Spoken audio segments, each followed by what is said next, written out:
First, Iran has hanged a woman who killed a former intelligence official she says was trying to rape her. There's been international condemnation of the sentence. Human rights groups say Rehane Jabari was acting in self-defense when the man tried to sexually assault her. They urged Iran's judiciary to halt the execution, accusing prosecutors of pressuring Jabari to confess. Raha Bahraini is Amnesty International's researcher on Iran. She spoke to my colleague Elizabeth Buranam a short time ago and began by explaining Amnesty's position. Amnesty International is very shocked by the news of Rehane Jabari's execution. We condemned her execution in the strongest terms, and I must say that we were hoping until the very last minute that the Iranian authorities will stop her execution and grant her a retrial, as we and many other international human rights organizations and human rights advocates had asked, both in Iran and globally. And why is it that that your organization and others were calling for a retrial? Because Iranian authorities say that this was a premeditated murder. What's your response to that?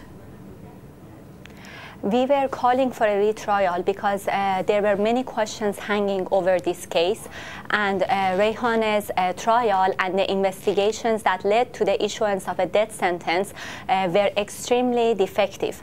Rehane Jabari was arrested when she was only 19 years old on the charge of killing a Ministry of Intelligence former employee.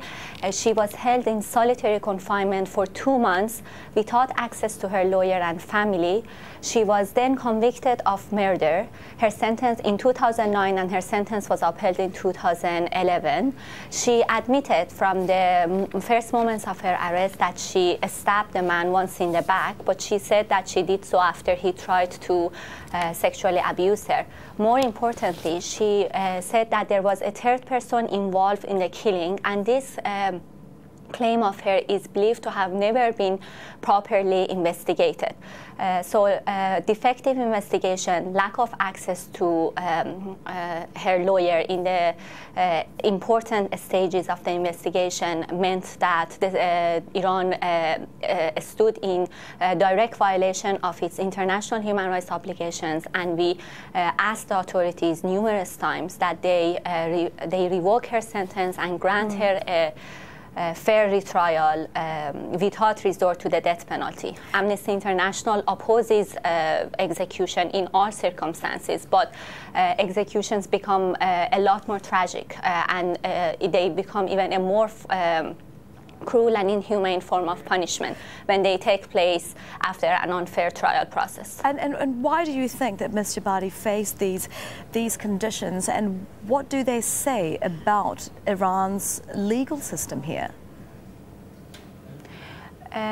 Tragically, Mr. Rehane Jabari's execution case is far from uncommon, and over the past 3 decades, Amnesty International has documented numerous cases of such executions that take place after unfair trials. Detainees are always held in detention without access to their lawyer in the investigative stage, and they are tried in proceedings that fall far short of international fair trial standards.